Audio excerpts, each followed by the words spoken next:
शांत रहिएगा। तीसरा नंबर चैप्टर नाम लिखते हैं।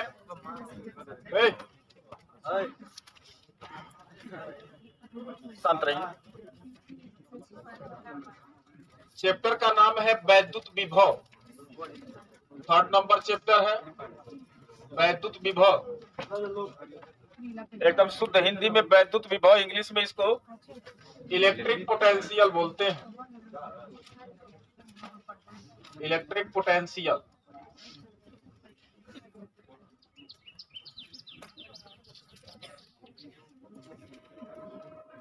बोर्ड पर ध्यान दीजिए आप लोग। तीसरा नंबर चैप्टर वैद्युत विभव इलेक्ट्रिक पोटेंशियल क्या होता है। शांत रहिएगा, बात न कीजिए, बाद में लिख लेंगे आप लोग।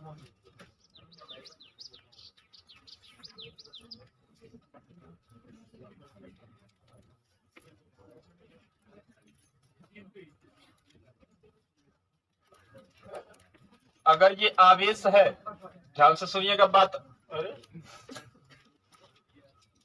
ये आवेश है तो इसका अपना वैद्युत क्षेत्र भी होता है और इसके पास वैद्युत विभव भी होता है। अगर वैद्युत क्षेत्र की बात करें तो अगर ये आवेश है तो इसका अपना चारों ओर एक वैद्युत क्षेत्र होगा और इसके वैद्युत क्षेत्र के अंदर आप किसी परीक्षण आवेश को लेकर के आते हैं तो इस परीक्षण आवेश पर एक बल लगता है, यानी कि इस बल से और इस परीक्षण आवेश के अनुपात से इस आवेश का इस बिंदु पर वैद्युत क्षेत्र की तीव्रता निकालते हैं, ठीक ना। तो ये वैद्युत क्षेत्र की तीव्रता और वैद्युत विभव ये दोनों आवेशों के ही गुण होते हैं। फर्क दोनों में ये होता है कि वैद्युत क्षेत्र जो होता है ये बल को प्रदर्शित करता है, साथ ही में ये सदिश राशि होता है, और वैद्युत विभव जो होता है ये किसी आवेश के लिए ये कार्य को प्रदर्शित करता है और यह एक अदिश राशि होता है। दोनों में अंतर इतना है, वैद्युत क्षेत्र और वैद्युत विभव दोनों किसी आवेशों के ही गुण होते हैं और दोनों में अंतर इतना है कि वैद्युत क्षेत्र एक सदिश राशि होती है और वैद्युत विभव एक अदिश राशि होती है। आप लिखते हैं कि वैद्युत क्षेत्र के भीतर किसी बिंदु पर रखे गए परीक्षण आवेश पर लगने वाले बल तथा परीक्षण आवेश के अनुपात को हम क्या कहते हैं, उस बिंदु पर वैद्युत क्षेत्र की तीव्रता कैपिटल E बराबर F/Q0 होता है।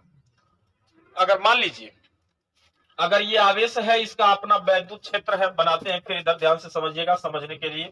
ये आवेश है, इसका अपना वैद्युत क्षेत्र है। किसी पॉइंट पर जैसे हम वैद्युत क्षेत्र की तीव्रता निकाले तो उस पॉइंट पर एक परीक्षण आवेश को लेकर के आए हैं, वैसे हमें इस आवेश के कारण किसी बिंदु पर इसके वैद्युत क्षेत्र के अंदर किसी बिंदु पर वैद्युत विभव का मान निकालना है।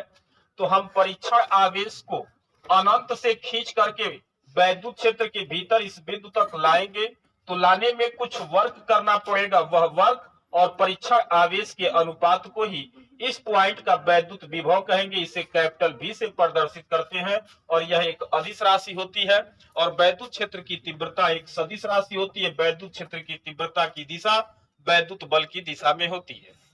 यानी कि देखिएगा दोनों में अंतर क्या है, अंतर कुछ नहीं है, बहुत सिर्फ सदिश और अदिश का अंतर है। वैद्युत क्षेत्र और वैद्युत विभव दोनों आवेशों के गुण होते हैं। अगर ये कोई आवेश था, इसका अपना चारों ओर अपना इसका खुद का एक वैद्युत क्षेत्र है।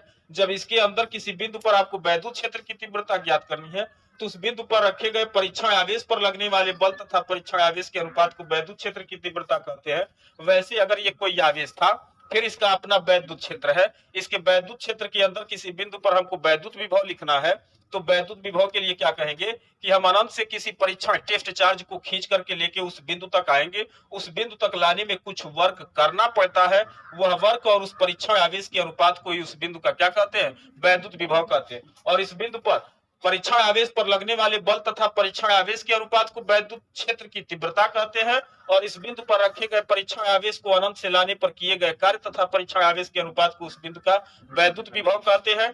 ये सदिश राशि होती है वैद्युत क्षेत्र की तीव्रता और वैद्युत विभव अदिश राशि होता है। दोनों ही आवेशों के गुण होते हैं। अब ध्यान से सुनिएगा, हम लिखवाए कि वैद्युत क्षेत्र बल को प्रदर्शित करता है। वैद्युत क्षेत्र देखिए Q0 तो दोनों में कॉमन दिखाई दे रहा है, यानी कि ये वैद्युत क्षेत्र की तीव्रता बल को प्रदर्शित कर रही है और वैद्युत विभव किसको प्रदर्शित कर रहा था, कार्य को प्रदर्शित कर रहा था, ठीक ना। यानी कि वैद्युत क्षेत्र और वैद्युत विभव दोनों किसी आवेश के ही ये गुण होते हैं।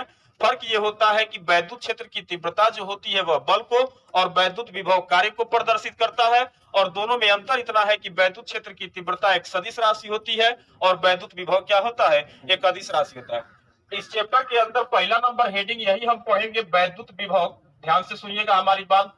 डिफिनीशन इसके लिए क्या बनाएंगे वैद्युत विभव के लिए, तो जैसे वैद्युत क्षेत्र की तीव्रता के लिए डिफिनीशन बनाए, क्या लिखे थे आप कि किसी वैद्युत क्षेत्र के भीतर किसी बिंदु पर रखे गए परीक्षण आवेश पर लगने वाले बल तथा परीक्षण आवेश के अनुपात को उस बिंदु पर वैद्युत क्षेत्र की तीव्रता कहते हैं।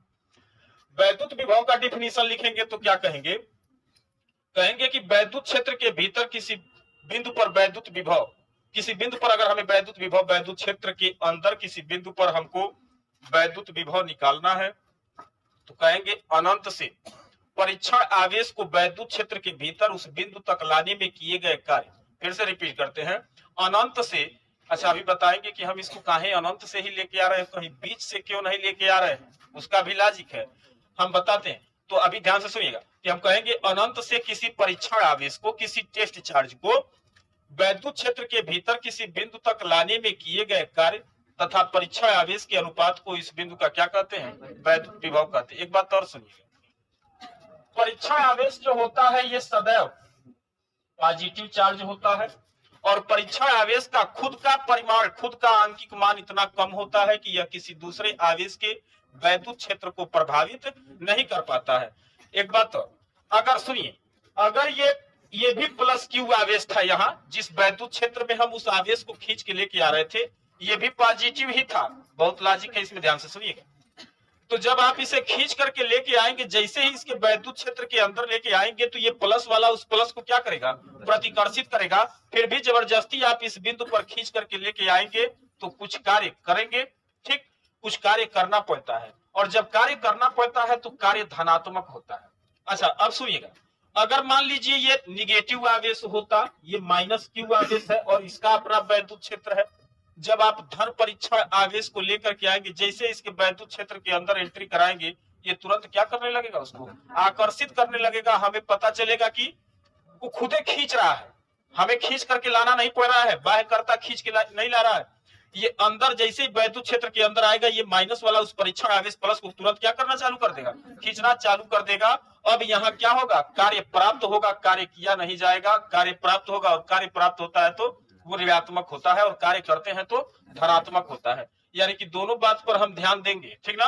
और भी बराबर कार्य प्राप्त हुआ है तो उसके लिए, और कार्य किए हैं तब भी उसके लिए, दोनों के लिए आपको बहुत ध्यान देना होगा। सुनिए, यानी कि ये अगर ये प्लस आवेश था, आप इसको खींच के लेके आए, कार्य किए पॉजिटिव, यानी कि V बराबर तब आप W/Q0 लिख सकते हैं। लेकिन अगर ये माइनस आवेश था और जैसे परीक्षण आवेश को इसके बाउंड्री के अंदर लेके आएंगे, तुरंत ये माइनस वाला उसको क्या करेगा, प्लस को अपनी ओर आकर्षित करने लगेगा। अब कार्य प्राप्त होगा तो -W/ क्या होगा, यानी कि देखने से ये पता चल रहा है कि वैद्युत विभव धनात्मक भी हो सकता है और वैद्युत विभव ऋणात्मक भी हो सकता है। और अदिश राशियों को धनात्मक और ऋणात्मक चिन्ह के साथ लिखते हैं, सदिश राशियों को धनात्मक और ऋणात्मक चिन्ह के साथ नहीं लिखते। देखिएगा, अगर ये प्लस आवेश था, ये परीक्षण आवेश आया था धन परीक्षण आवेश, तो ये वाला इसको प्रतिकर्षित कर रहा था, तो वैद्युत क्षेत्र की तीव्रता की दिशा बल की दिशा में यानी कि इधर होगी।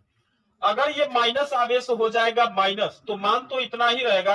अब ये माइनस वाला इस प्लस को क्या करेगा, अपनी ओर आकर्षित करेगा, बल की दिशा इधर हो गई, यानी कि लगने वाले बल की दिशा में ही वैद्युत क्षेत्र की तीव्रता की दिशा होती है। तो अब वैद्युत क्षेत्र की तीव्रता की दिशा प्लस माइनस से दिशा का निर्धारण कर रहे हैं, ठीक ना, सदिशों में, ठीक। लेकिन अदिश राशियों को धनात्मक और ऋणात्मक चिन्ह के साथ ही लिखा जाता है। विभव एक अदिश राशि है, यानी कि विभव धनात्मक भी हो सकता है और विभव ऋणात्मक भी हो सकता है। वैद्युत विभव अदिश राशि है, यानी कि वैद्युत विभव कैपिटल V और वैद्युत क्षेत्र की तीव्रता कैपिटल E दोनों किसी आवेश के गुण है, और दोनों में अंतर सिर्फ इतना है कि वैद्युत क्षेत्र की तीव्रता एक सदिश राशि होती है और वैद्युत विभव एक अदिश राशि होता है। वैद्युत विभव का अगर आपको डिफिनीशन लिखना है तो आप यही कहेंगे कि किसी वैद्युत क्षेत्र के भीतर अगर हमें किसी बिंदु पर वैद्युत विभव का मान निकालना है, तो कहेंगे अनंत से धन परीक्षण आवेश को वैद्युत क्षेत्र के भीतर उस बिंदु तक कहां, जिस बिंदु पर आपको विभव लिखना है उस बिंदु तक उस परीक्षण आवेश को लाने में किए गए कार्य और उस परीक्षण आवेश के अनुपात को इस बिंदु का क्या कहेंगे, वैद्युत विभव कहेंगे। एक ऐसी क्वांटिटी होती है, अदिश राशि होती है, इसका मान धनात्मक भी हो सकता है और ऋणात्मक भी हो सकता है। आगे बात समझ में। अच्छा, अभी हम बोले कि अनंत से ही हम क्यों लेकर के खींच के अनंत से क्यों हम परीक्षण आवेश को लेके आते हैं, तो देखिएगा अनंत को एक बिंदु माना जाता है जिसे हम निर्देश बिंदु कहते हैं। निर्देश बिंदु देखिएगा, इंग्लिश में इसे रेफरेंस पॉइंट बोलते हैं, रेफरेंस पॉइंट बोला जाता है इसको इंग्लिश में, और हिंदी में इसे निर्देश बिंदु कहते हैं। और अनंत पर किसी भी आवेश के लिए अनंत पर वैद्युत विभव को 0 माना जाता है, और अनंत से जैसे ही पहले आ जाएंगे यानी कि परिमित दूरी पर आएंगे तो उस परिमित दूरी पर विभव का कुछ न कुछ मान आने लगेगा जो हमको पता नहीं है। इसलिए हम इसको कहां से लेके आते हैं, अनंत से लेके आते हैं, क्योंकि हमें पता है कि अनंत पर इस आवेश का अनंत पर वैद्युत विभव क्या होगा, 0 होगा। और अनंत से पहले आ जाएंगे, अनंत से जैसे पहले आएंगे तो कहीं ना कहीं इसका कुछ न कुछ वैद्युत विभव होगा, और कितना होगा तो वो हम नहीं जान पाएंगे, लेकिन वैद्युत विभव का कुछ मान आने लगेगा।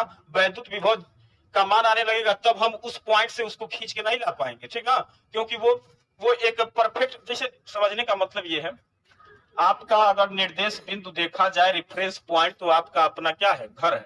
आप कहीं से भी चलते हैं, कहीं से कहाँ चलेंगे, जब भी आएंगे तो घर से ही आते हैं, और कहीं से भी जाते हैं तो अपने घर पे ही जाते हैं, यानी कि आपका घर ही आपका क्या है, निर्देश बिंदु है।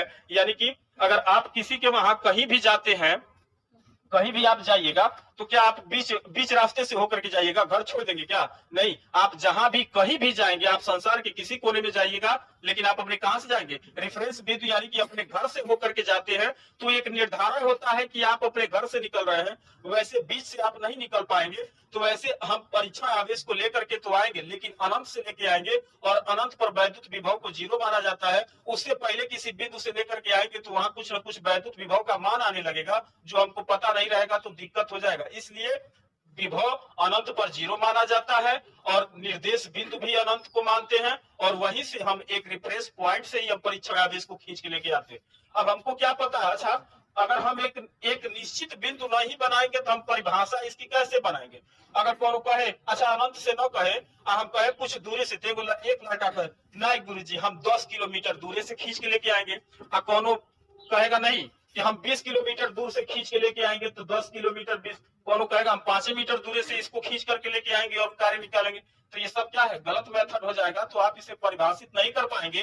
परिभाषित करने के लिए हम परीक्षण आवेश को एक निश्चित बिंदु कहां, अनंत पर मान करके, वही उसका निर्देश रेफरेंस पॉइंट है, निर्देश बिंदु है, और वहां वैद्युत विभव 0 होता है। 10 किलोमीटर 20 किलोमीटर 5 मीटर 100 मीटर की डिस्टेंस से आप वैद्युत विभव नहीं निकाल पाएंगे, क्योंकि वहां वैद्युत विभव का कुछ न कुछ मान होता है। इसलिए हम अनंत से ही परीक्षण आवेश को खींच करके लेके आएंगे, ठीक। तो परीक्षण आवेश को क्या करेंगे, अनंत से जिस बिंदु पर वैद्युत विभव निकालना है, ठीक ना, उस बिंदु तक हम परीक्षण आवेश को ही, देखिए सिर्फ टेस्टिंग के लिए है, ठीक ना, वास्तव में हमें वैद्युत विभव किसका निकालना था, जो यहाँ आवेश रखा गया है इसका हम वैद्युत विभव निकाल रहे हैं। अगर कहा जाए कि मान लीजिए पॉइंट ए पर है, इससे बी दूरी पर किसी बिंदु पर वैद्युत विभव निकालिए इस आवेश का, तो आप कहेंगे कि हम अनंत से एक परीक्षण आवेश को खींच करके लेके आएंगे इसके बिंदु तक, ठीक। तो जब यहाँ लेके आएंगे तो कुछ वर्क करेंगे, और वर्क और उस परीक्षण आवेश को जिसको लेके आए उन दोनों के अनुपात को ही उस बिंदु का वैद्युत विभव कहेंगे। किस आवेश का, क्या परीक्षण आवेश का ये वैद्युत विभव लिखे है, नहीं, आप इस वाले आवेश का जिसके वैद्युत क्षेत्र के अंदर आप खींच के लेके आए हैं, उस आवेश का आप वैद्युत विभव निकाले हैं। ये तो क्यू नॉट सिर्फ एक चार्ज, टेस्टिंग चार्ज है, टेस्ट के लिए हम लेकर के आए, परीक्षण के लिए लेके आए, इसीलिए उसका नाम परीक्षण आवेश रखा जाता है। और इसकी वैल्यू खुद की इतनी कम होती है कि ये दूसरे आवेश के वैद्युत क्षेत्र को ये कभी प्रभावित नहीं कर पाता है। अच्छा, अब देखिए जैसे जैसे इस आवेश का मान बढ़ाते चले जाएंगे, मान लीजिए धन आवेश है, इसके मान के आंकिक मान को बढ़ाते चले जाएंगे, इसको खूब प्रबल करते जाएंगे, यानी कि इसे खूब मजबूत करते जाएंगे, इसका आंकिक मान बढ़ाते जाएंगे, तो आप परीक्षण आवेश को खींच करके लेके आएंगे, तो जितना ज्यादा इसका परिमाण होगा उतने ही तेजी से उसको क्या करेगा, प्रतिकर्षित करेगा, और जितना तेजी से प्रतिकर्षित करेगा तो हमें फोर्स बढ़ाना पड़ेगा, और ज्यादा फोर्स लगा करके हमको यहाँ इसको खींचेंगे तो ज्यादा वर्क करना पड़ेगा। W बराबर F इंटू W बराबर F इंटू यस होता है बल के मान को बढ़ाएंगे तो कार्य का मान बढ़ेगा। अब बल कैसे बढ़ेगा? जब यहाँ इस आवेश के परिमाण को बढ़ाएंगे तो ये इस आवेश को, परीक्षण आवेश को क्या करेगा? बहुत प्रबलता से प्रतिकर्षित करेगा, ज्यादा फोर्स लगा करके प्रतिकर्षित करेगा, फोर्स की वैल्यू ज्यादा हो जाएगी तो कार्य ज्यादा होगा, और वर्क ज्यादा होगा तो वैद्युत विभव भी क्या होगा? ज्यादा ही होगा। अभी देखिएगा। अच्छा सुनो, तुम लोग एक चीज और देखे हो। मान लीजिए आप कहे कि अब यहाँ ऐसे समझिए को मरकई भैंस है, आप उसे किसी खूंटा से खोलते हैं और किसी दूसरे जगह लेके जाते हैं तो कहो बहुत तरी मनबड़ टाइप की होती है, तो अपनी ओर लेके लगती है खींच के भागने। बात समझिएगा। तो वो फोर्स लगा के अपने ओर खींच के भाग रही है, आप फोर्स लगा के उसको अपनी ओर खींच के लेके आना चाह रहे हैं, लेकिन आप भैंसी से ताकतवर तो है नहीं, वो जबरदस्ती आगे खींच रही है। और कल्पना देखिए, कल्पना करिए, वो आगे जबरदस्ती खींच रही है, आप पीछे खींच रहे हैं, फिर भी आप और भैंस दोनों भैंस की ही दिशा में जा रहे हैं, क्योंकि उसके द्वारा फोर्स क्या था? अधिक था। तो देखिए भैंस तो क्या कर रही थी? जिधर बल लगा रही थी उधर ही उसका क्या था? विस्थापन था। बात समझ रहे हैं? भैंस अगर आगे चल रही थी तो आगे फोर्स लगा रही थी और विस्थापन भी क्या था?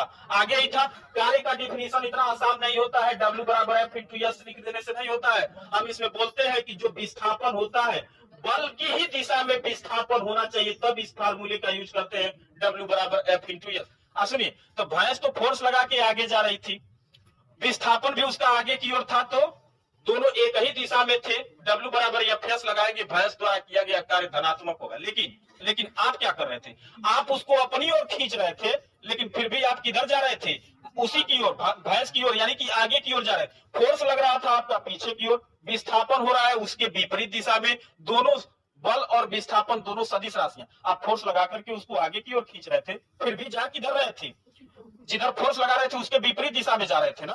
तो फोर्स तो लगाया था पीछे, विस्थापन हो रहा था आगे, और बल और विस्थापन दोनों सदिश राशियां हैं, तो वहां कार्य क्या हो जाता है? ऋणात्मक हो जाता है। ठीक ना? दोनों के बीच में 180 डिग्री का एंगल बन जाता है। फोर्स, भैंस पर लगने वाला फोर्स इधर, वो खींच के ले जाती है आगे, विस्थापन हो रहा है इधर, दोनों के बीच का एंगल 180 डिग्री। W बराबर FS cos थीटा होता है। थीटा का मान 180 रखेंगे, 180 का मान -1 होता है। -1 का WF किया गया कार्य कैसा हो गया? ऋणात्मक हो गया।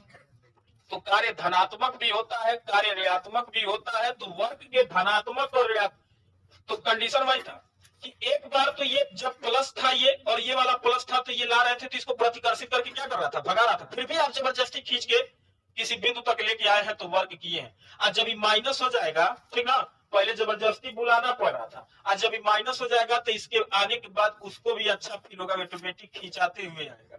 तो हम खींच के ला रहे थे, एक बार खिंचाते हुए आ रहा है, दोनों में अंतर हो जाएगा ना। तो जब खिंचाते हुए आएगा तो कार्य ऋणात्मक हो जाएगा, कार्य कर नहीं रहे हैं, ठीक ना। तो वर्क धनात्मक और ऋणात्मक दोनों हो सकता है, इसलिए वैद्युत विभव भी धनात्मक और ऋणात्मक हो सकता है, ठीक ना। तो अच्छा, ये अदिश राशि है, और अदिश राशियों को हम धनात्मक और ऋणात्मक चिन्ह के साथ लिखते हैं। सदिश राशियों को हम केवल दिशा द्वारा प्रदर्शित करके निकल लेते हैं। ये था वैद्युत विभव, लिखेंगे पढ़ेंगे इसके लिए भी, तो सुनिएगा।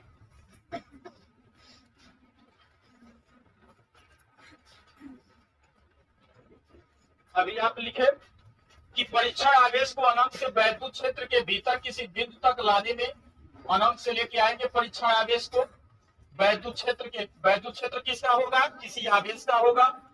इसके भीतर किसी बिंदु तक खींच के लाने में किए गए कार्य W और परीक्षण आवेश के अनुपात को इस बिंदु का क्या कहते हैं? वैद्युत विभव कहते हैं। यहाँ से विभव का अगर आप मात्रक लिखेंगे, V का मात्रक लिखेंगे, एक तो बता दिए कि कैसी राशि होती है? अदिश राशि। ये धनात्मक भी हो सकता है, ऋणात्मक भी हो सकता है, सही बात है। अच्छा, वैद्युत विभव का मान कब बढ़ेगा? जब कार्य बढ़ेगा तब। अच्छा, नीचे जो परीक्षण आवेश है, इस परीक्षण आवेश का हम वैद्युत विभव नहीं निकाले हैं, हम जिस वैद्युत क्षेत्र के अंदर इस आवेश को खींच के लेके आए हैं, उस आवेश का वैद्युत विभव निकाले। भी का अगर मात्रक लिखेंगे, कार्य का मात्रक होता है जूल, ठीक, और आवेश का मात्रक कूलाम, जिसे आप जूल प्रति क्या लिख सकते हैं? कूलाम भी लिख सकते हैं, लेकिन ये प्रचलित मात्रक नहीं है। सुनिएगा, अगर आप परीक्षण आवेश को वैद्युत क्षेत्र के भीतर किसी बिंदु तक लाने में अगर वर्क आप 1 जूल का किए हैं, और जो परीक्षण आवेश लेकर के Q0 लेकर के आ रहे थे उसका परिमाण 1 कूलाम है, यानी कि 1 कूलाम आवेश को अनंत से वैद्युत क्षेत्र के भीतर किसी बिंदु तक लाने में अगर 1 जूल का वर्क हो रहा है तो उस बिंदु पर वैद्युत विभव जो होगा वो 1 वोल्ट होगा। इन तीनों मानों को उठा के इस फार्मूले में रखेंगे तो V की जगह लिखेंगे 1 वोल्ट, W की जगह लिखेंगे 1 जूल और आवेश की जगह लिखेंगे 1 कूलाम। ठीक है, यानी कि ये 1 वोल्ट बराबर 1/1 होगा। जूल बटे कूलाम को जूल प्रति क्या लिख सकते हैं, कूलाम भी लिख सकते हैं। यानी कि ये दोनों मात्रक वैद्युत विभव का हुआ, वोल्ट भी हुआ और जूल प्रति कूलाम भी, दोनों वैद्युत विभव के ही मात्रक हैं। फर्क ये है कि जो वोल्ट होता है ये प्रचलित मात्रक होता है। अब बार बार हम इसका सबसे ज्यादा यूज किसका करेंगे, वोल्ट का करेंगे। और 1 वोल्ट का डिफिनेशन लिखेंगे तो कहेंगे कि यदि 1 कूलाम के आवेश को अनंत से वैद्युत क्षेत्र के भीतर किसी बिंदु तक लाने में 1 जूल का कार्य हो रहा है तो उस बिंदु पर वैद्युत विभव का मान कितना होगा, 1 वोल्ट होगा। ठीक ना, 1 वोल्ट। देखिए ये दोनों, ये 1 है ये भी 1 है, यानी कि ये दोनों, और बीच में क्या लगा हुआ है, इक्वल का चिन्ह लगा हुआ है, यानी कि दोनों मात्रक आपस में क्या है, बराबर। जरूरत पड़ने पर आप जूल प्रति कूलाम का भी यूज कर सकते हैं और जरूरत पड़ने पर आप वोल्ट का भी यूज कर सकते हैं। लेकिन हम आपको बता दें कि वोल्ट प्रचलित मात्रक है, सबसे ज्यादा वैद्युत विभव का यूज हम किससे करेंगे, वोल्ट से ही करेंगे। ठीक है, तो ये था वैद्युत विभव के बारे में। तो वैद्युत विभव क्या होती है, अदिश राशि होती है। ठीक, ये धनात्मक भी हो सकता है और ऋणात्मक भी हो सकता है। इसका मात्रक जूल प्रति कूलाम भी हो सकता है और वोल्ट भी हो सकता है। 1 वोल्ट का डिफिनेशन भी लिखवाया जाए। अगर पूछा जाए कि 1 वोल्ट किसे कहते हैं तो आप जवाब दीजिएगा, कहेंगे कि 1 कूलाम के आवेश को अनंत से वैद्युत क्षेत्र के भीतर किसी बिंदु तक लाने में 1 जूल का कार्य करना पड़े तो उस बिंदु का वैद्युत विभव 1 वोल्ट होगा। बात क्लियर है। ठीक, अगला हेडिंग पढ़ते हैं, सुन लीजिएगा, अभी तुरंत सुन लीजिए, वो एगो प्रवचने है, सुन लीजिए, बात न कीजिए आप लोग।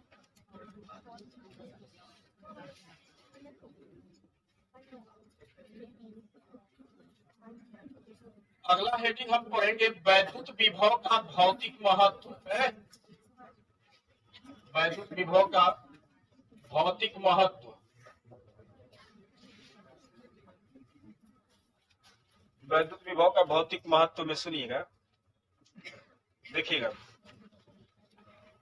महत्व क्या है। मतलब हम वैद्युत विभव का एक गुण बता रहे हैं और उस गुण को हम काफी माने एग्जाम्पल द्वारा समझा रहे हैं। डायरेक्ट हम उसके गुण को भी लिख सकते हैं, लेकिन एग्जाम्पल द्वारा समझेंगे तो बात और क्लियर होगा।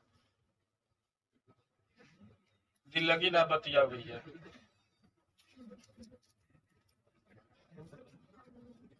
आपको पता है, अगर आप 2 पात्र लेते हैं, माने 2 बर्तन लीजिएगा, सुनिए, देख रहे हैं आप लोग बोर्ड पे। ठीक, बहुत अच्छे विद्यार्थी मेरे पास पढ़ते हैं। कुछ तो इतने अच्छे हैं, कितनों कह देंगे चुप रहो, लेकिन चुप नहीं रह सकते। जैसे पता चलता है घर से निकला है, उनसे मुलाकात नहीं हुई है, एकदम जियरा माहौर है, आके रोक नहीं पाता है, डिस्कशन करता है, यार सुबह से निकल कल ना, ये पता नहीं क्या होता है भाई। अगर इन दोनों पात्रों में, बात समझिएगा, अगर हम इसमें देखा लो, अगर हम दोनों में जल भरे हैं, देखिए ये बोर्ड जो होता है ना बहुत कमाल का होता है, हमारे रिक्वायरमेंट के हिसाब से हमारी आवश्यकता पूर्ति करता है। अब देखो फटाफट पाइप भी जोड़ देंगे, कोनो दिक्कत नहीं होगा। यहाँ ऊपर यहाँ पिस्टन भी लगा हुआ है इसको रोकने के लिए, और यहाँ का स्तर कम है और इधर का स्तर अधिक है। दोनों को हम क्षैतिज पाइप द्वारा कनेक्शन करके इन दोनों टंकियों को जोड़े, सही है। और जैसे ही आप यहाँ से इसको ओपन करेंगे तो क्या होगा, उच्च स्तर से जल का प्रवाह निम्न स्तर की ओर तब तक होगा जब तक कि दोनों का जल स्तर बराबर न हो जाए। बहुत अच्छे बच्चे। वैसे ही अगर भिन्न भिन्न ताप वाली, जैसे मान लीजिए एगो 50 डिग्री सेंटीग्रेड है, चाहे 40 डिग्री सेंटीग्रेड है, और एगो 120 डिग्री सेंटीग्रेड वाली वस्तु है, और दोनों को हम क्या करें, आपस में संपर्क में टच में रख करके, बात समझ रहे हो किंगा, टच में, जैसे अरे नहीं समझ पाते तुम लोग, और समझते भी हो तो ज्यादा टचिंग समझ लेते हैं। देखो अगर ये 120 डिग्री सेंटीग्रेड पे है और ये 40 पे है, और दोनों को अलग अलग टेम्परेचर पर हम रख करके हीट करने के बाद दोनों को आपस में इसे संपर्क करा के और किसी जगह पे रख दीजिए। कुछ समय के बाद आप नोटिस करेंगे तो दोनों पर टेम्परेचर समान हो जाएगा। यानी कि ये अलग अलग ताप वाली वस्तुओं को जब हम आपस में संपर्क में रखते हैं तो उष्मा का प्रवाह उच्च ताप वाली वस्तु से निम्न ताप वाली वस्तु की ओर तब तक होता है जब तक कि दोनों वस्तुओं का ताप क्या न हो जाए, समान न हो जाए। उच्च स्तर से जल का प्रवाह निम्न स्तर की ओर तब तक होता है जब तक कि दोनों का स्तर समान न हो जाए। ठीक उसी प्रकार दो अलग अलग विभव वाली, और V1 था और ये V2 था, ये चालक वस्तुएं हैं, ठीक ना, ये चालक है, दोनों चालक वस्तुएं हैं, कंडक्टर है ये। और सुनिएगा, ठीक उसी प्रकार का मतलब जैसे हम बोले कि उच्च जल स्तर से निम्न जल स्तर की ओर जल का प्रवाह तब तक होगा जब तक कि दोनों का स्तर समान न हो जाए। अलग अलग भिन्न भिन्न ताप वाली दोनों वस्तुओं को आप संपर्क में मिला करके रखते हैं तो उष्मा का प्रवाह उच्च ताप वाली वस्तु से निम्न ताप वाली वस्तु की ओर तब तक होता है जब तक कि दोनों का क्या न समान हो जाए, ताप न समान हो जाए। ठीक उसी प्रकार अलग अलग विभव वाली, विभव अलग अलग है, ध्यान से सुनिएगा क्योंकि हम वैद्युत विभव चैप्टर पढ़े। उसी प्रकार अलग अलग विभव वाली दो चालक वस्तुओं को हम संपर्क में अगर रखते हैं या चालक तार द्वारा जोड़ करके या दोनों को आपस में टच करा करके रख दे तो यहाँ जो होगा न तो जल का प्रवाह होगा न तो उष्मा का प्रवाह होगा, यहाँ आवेश का प्रवाह होगा। और आवेश का उच्च विभव वाली वस्तु चालक वस्तु से निम्न विभव वाली चालक वस्तु की ओर धन आवेश का प्रवाह तब तक होगा जब तक कि दोनों चालकों का विभव क्या ना हो जाए, समान ना हो जाए। जैसे अगर मान लीजिए थोड़े समय के लिए है 10 वोल्ट से है, एग्जाम्पल लेके चलते हैं, है नहीं लेकिन मान लेते हैं 10 वोल्ट से, मान लीजिए 8 वोल्ट से है।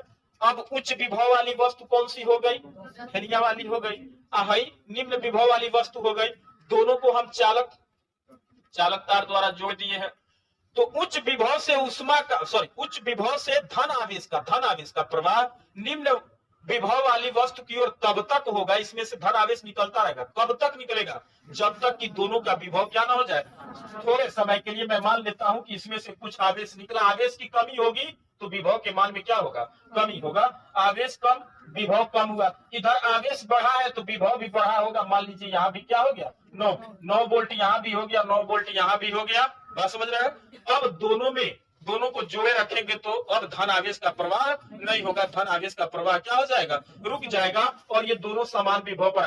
तो कहते हैं कि जिस प्रकार ऊंचे स्तर से जल का प्रवाह निम्न स्तर की ओर, उच्च ताप वाली वस्तु से उष्मा का प्रवाह निम्न ताप वाली वस्तु की ओर तब तक प्रवाहित होता है जब तक कि दोनों का ताप समान न हो जाए। ठीक उसी प्रकार उच्च विभव वाली वस्तु से धन आवेश का प्रवाह, धन आवेश शब्द लगा रहे हैं, अभी लॉजिक बताएंगे, ऋण आवेश का भी प्रवाह होता है तो अभी याद रखिएगा, अभी एक पॉइंट कंप्लीट करें। ठीक उसी प्रकार उच्च विभव वाली वस्तु से धन आवेश का प्रवाह निम्न विभव वाली वस्तु की ओर तब तक होता है जब तक कि दोनों का विभव क्या न हो जाए, समान न हो जाए, तब तक ये धन आवेश का प्रवाह होता रहेगा। एक लॉजिक और सुनिएगा, अगर मान लीजिए ये चालक ए था, ये चालक बी था, और सोचिए थोड़े समय के लिए सोचना तुम लोग मेरी तरह से, इस पर जो आवेश था ए पर, मान के चलिए कि 100 कूलम का आवेश था, और बी पर जो आवेश था क्यू बी, वो मान के चलिए कि 45 कूलम ही था। फिर भी दोनों का विभव समान है, ये बराबर भी 10 वोल्ट था और भी बराबर भी 10 वोल्ट था, लेकिन दोनों पर आवेशों की मात्रा क्या है, अलग अलग है, लेकिन दोनों का विभव क्या है, समान है। अब इनको चालक तार द्वारा जोड़ देंगे तो क्या आवेश का प्रवाह होगा, आवेश का प्रवाह होगा, बताइए।